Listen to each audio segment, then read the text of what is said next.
Hi, I'm Laura and welcome to the channel. Well, today we're going to be talking about gossip. Who hasn't been the target of gossip? And you may be asking yourself, why is a 65-year-old plus woman talking about gossip? Is it still a thing as we get into our golden years? Absolutely. I don't think it ever ends. It starts when we're on the playground, and I've spoken to numerous women in their 70s and 80s who are still dealing with it today. So today we're going to hone in on three things: how social media has desensitized us to gossip, made it more acceptable to hear it, more acceptable to say it. We're going to talk about how that affects our quality of life. And thirdly, our self-esteem and our self-confidence, things that we should be truly guarding at this stage of our life. Well, I hope you'll subscribe to the channel.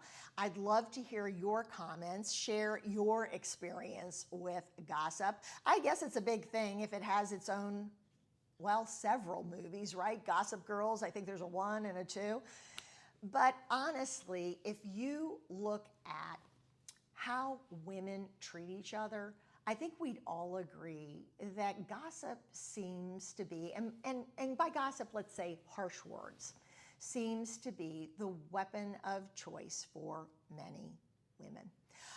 My second book is titled Where the Mean Girls Go. And when I was doing my research for the book, and I spend a tremendous amount of time traveling and speaking to women's professional groups and to corporate groups, chambers, over and over, I ask women the same question: what held you back? Looking back on your success in whatever field it was in, whether volunteer, owning your own business, climbing the corporate ladder, what did you feel was the hardest thing for you to deal with? And without a doubt,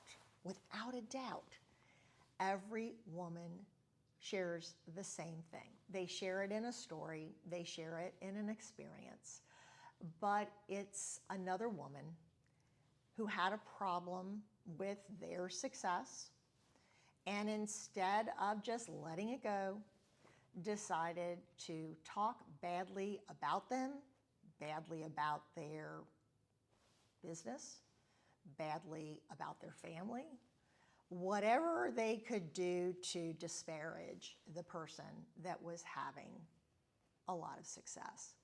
And that's really a sad commentary, but again, I think so much of it is programmed from the time that we're little girls. So social media, what role does it play? Well, as I said, it's desensitized us, right? We see so much negative stuff now that it's dumbed down what we consider unkind, cruel, not nice, just plain wrong. You know, I call social media the Instapot of gossip. You know, they sold us Instapots a couple of years ago by telling, bad cooks like me or women without a lot of time that all you had to do was throw a couple of ingredients in the pot and push a couple buttons and out would come a fabulous meal for your family. And isn't social media like that?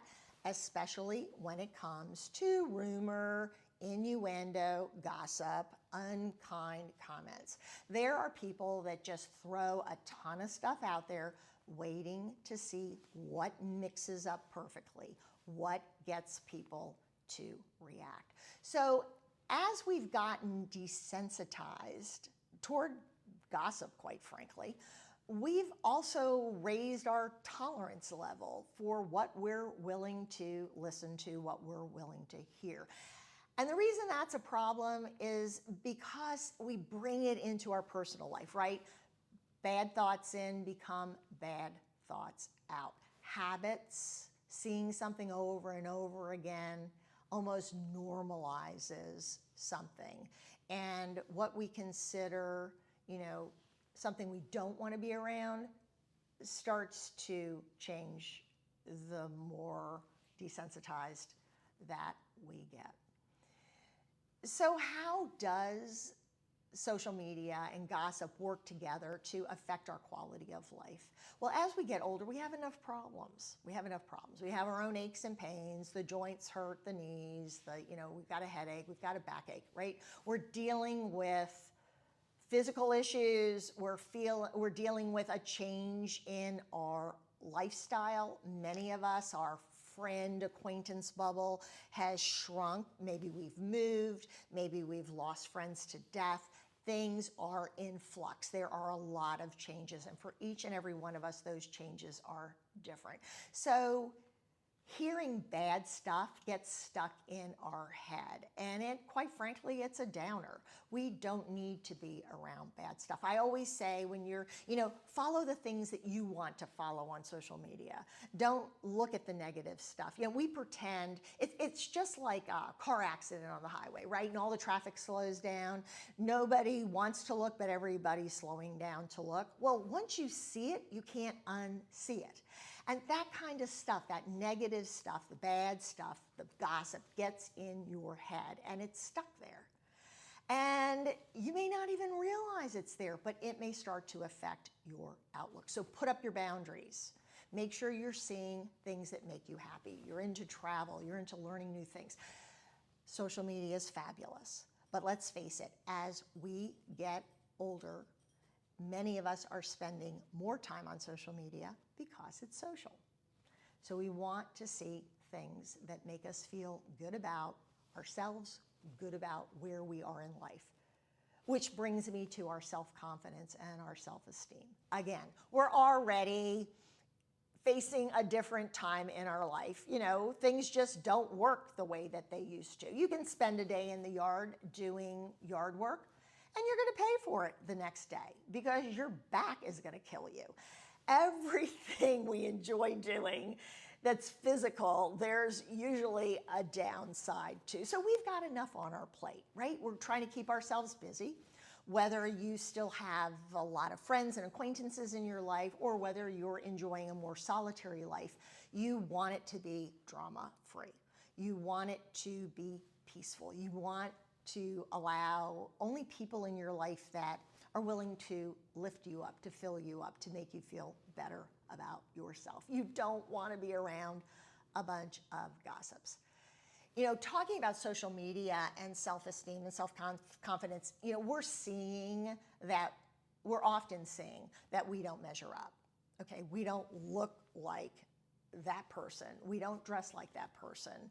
We don't enjoy the same activities. We don't have the time or the energy or the ability to do all those things that those people are doing. And we're being told that that's what we should be like. So making sure we're protected with a wall of positivity is something that we really have to take responsibility for. Boundaries, they're a wonderful thing. We get to be happy, healthy, comfortable seniors, comfortable with the lifestyle that we've chosen for ourselves. But that has to include being careful with what we allow in. Again, seeing things, hearing things over and over again makes it normalized. Being around people that are constantly negative, there's a price to be paid for that. It gets into our head. And the difficulty is that as we get older and our groups, shrink quite naturally, it's hard to get away from the gossips because you don't want to lose a whole group of friends if you decide to not sit over here, but to sit over there. So that's why I always say, be cautious. Watch all these steps. Are you doing anything? Are you involved in anything that is wearing down how good you choose to feel about your life?